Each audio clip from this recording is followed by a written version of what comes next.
Unless you're riding downhill or just sessioning a trail, then you're going to probably have to take some gear with you when you go for a ride. So here is what to take and how to carry it, including using some ingenious inventions.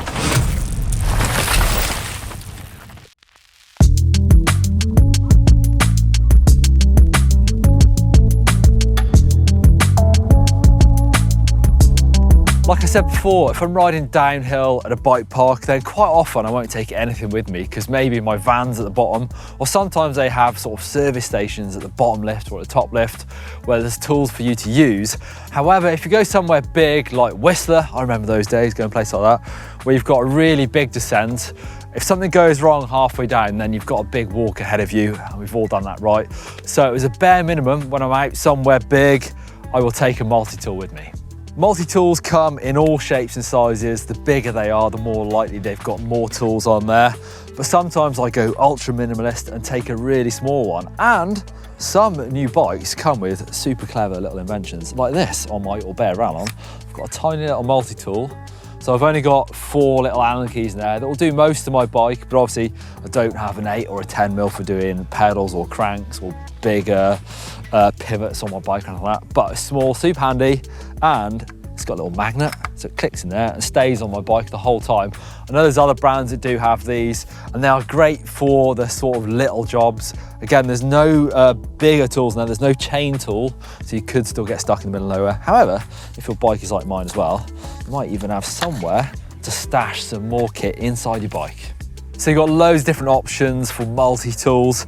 You've got another sort of small minimalist one, just the bare essentials of Allen keys. That's something I'll take on the super short rides.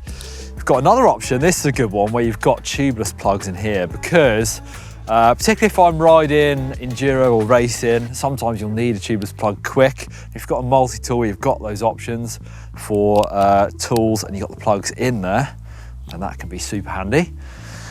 And here's my one that I take on sort of most rides probably, because it's got everything I need in there. It's even got an 8 and a 10mm Allen key. Got a nice little Allen key for getting in and adjusting your brakes. Don't really need that out on a ride. But most importantly, I've got a chain tool on there. So that covers me for most eventualities, and that should get me home. So how do you carry them? Well, multi-tool you can stick in a pocket or stash it in your bib shorts, but I would be super careful doing that. I've heard some horror stories of people falling off bikes, these landing into their sides and causing damage, so I don't tend to do that. If I can, I'll try and put my multi-tool on my bike, so if my bike has got a stash box or it's in the frame, happy days. Otherwise, you can get different ways of mounting them to your bottle cage, or even with a strap like this that will sort of Velcro around your bike, and you can Velcro your tool to that. Also, for these rides where I'm out a bit longer, I will carry a tube. So you can get these tube straps as well. So quite often, for enduro racing, I'll do this. Strap that around my frame and then stuff my multi-tool in there as well. So I've got my tube and my multi-tool together on the bike, and I'll carry a pump. Now those can also go on the bottle cage sometimes, or just strapped to your bike. Or if you need to carry a bit more, or you're riding cross country, then a saddlebag can be a good option. Otherwise, I'll start to use a hip pack as well. Another good way of stashing your inner tube on the bike is underneath the saddle. I've done this a lot on a cross country bike, and then just using electrical tape and literally wrapping it over the top of your saddle and round. Do that a few times, super strong, and that is so thin that you won't feel that at all. And just, I'll leave it on my bike for the whole time.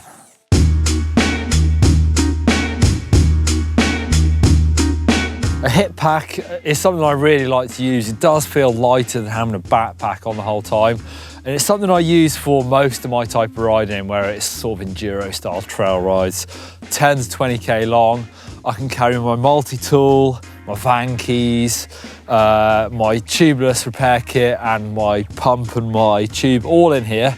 Also, there's some really useful space for carrying a GoPro or even a stuffable jacket if it's kind of in between conditions. They're super useful and feel really light. So this is the Camelbak Podium Flow Belt. I'll most often use this when I'm carrying a water bottle on my bike, but I do have another one here if I'm going for a bigger ride or need a spare for any reason. But this is where I'll stuff all my things. So I've got a tube, a multi-tool with tubeless plugs on it, energy gel, camera, pump, and a little vest. The vest is kind of new to the bike world, inspired by trail runners, I think. I've seen lots of people using these. So they're super lightweight and stable, stuff really easy to reach. So enduro racers like to use these because you can get things like energy gels. I've even got my phone right there, super easy. And you've got really good ventilation on your back, plus the ability to carry lots of water. It's a 2-litre bladder in the back of this vest.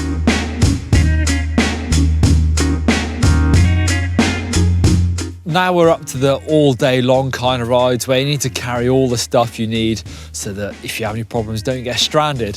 Same as before, but now I'll be likely to be carrying more food and water, especially if there's nowhere en route to try and fill up. If I'm out for an all day ride, I'll tend to try and take mainly normal food with me in my pack, but also some bars and gels as sort of emergency get me home supply if I'm still out.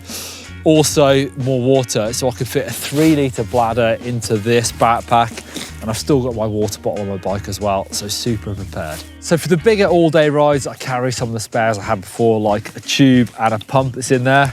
I've also got zip ties, you can get you out of most problems. Say most problems, not really. Got some tape for any problems as well. I like to carry a spare inner gear cable. They don't weigh anything.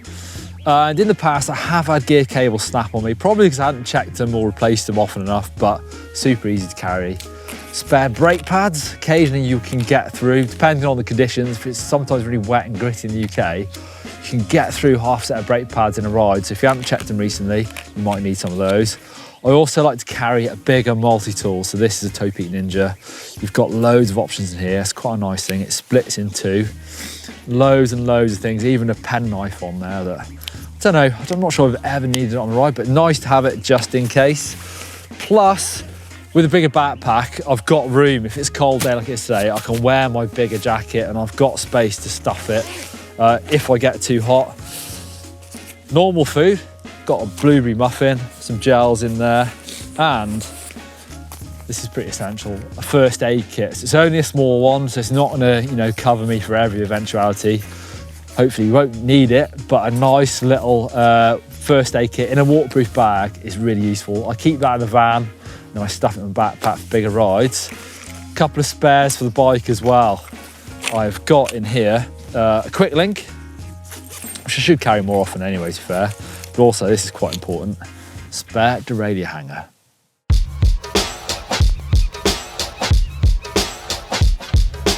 For the most epic of rides, multi-day rides, bike packing, you're gonna have to be super prepared. And that means taking probably the biggest backpack you can find, and also bike bags. Now, I've only ever done overnighters, so I've never been on these huge rides, things like the Tour Divide where you need loads of stuff. Overnighters, you don't need that much really, just kind of stuff to sleep, maybe some normal clothes. I've always found that the best way of carrying my tent is on the bars, sleeping bag stuffed into the rear bag. So these bike bags are super useful for that, and you'd be surprised how well your bike still rides when you've got all this weight on there. I've always found that I've kind of kept stuff to hand, food goes in like a middle bag or a bar bag like that, so you can get at them super easy whilst you're riding. And mainly my normal stuff, like I've showed off before, kind of stays in the backpack. So my inner tubes, my bike stuff, bit of food, but all the stuff I don't need to grab straight away can go in my big backpack, stuff to hand right there, and then camping stuff on the front and back. You can even get these fork bags if you're going super epic and you need a flask or loads of water. So I've got a 3-litre bladder in my backpack, I've got one water bottle, and I've got those 2 on the fork as well. Experience counts for a lot when you go to full nomad level. So I'd say definitely start off small like I have, go overnight, and then you'll decide what you do need and what you don't need. Are you gonna go light and fast, or are you gonna take loads of stuff with you? Even then, you're still gonna have to choose what you take wisely.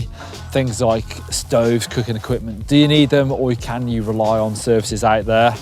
So definitely try and work your way up, but it's definitely a lot of fun. And yeah, get out there, explore the wildlife, go out on your bike, do an overnighter. Bike kit, I'll probably take the same as I did before when I was a prepared adventurer, but a few extras as well. I will take a couple of tubes and also lightly a repair kit so that if you get more punctures or if you've ripped tyres and you're relying on tubes, then you can fix those tubes as well. A bigger tool set, so again, just more eventualities covered. I want to be as prepared as possible. Also things like a battery pack so I can charge my phone. I think wisely about how I'm going to sleep. I quite often have used thick warm coat also as a pillow, stuff it inside a bag and use that to use as a pillow. There you go, there's a few tips on what you need to take for different types of mountain bike ride and a couple different ways of carrying those things as well. Give us a thumbs up if you love this video and don't forget to subscribe to GMBN.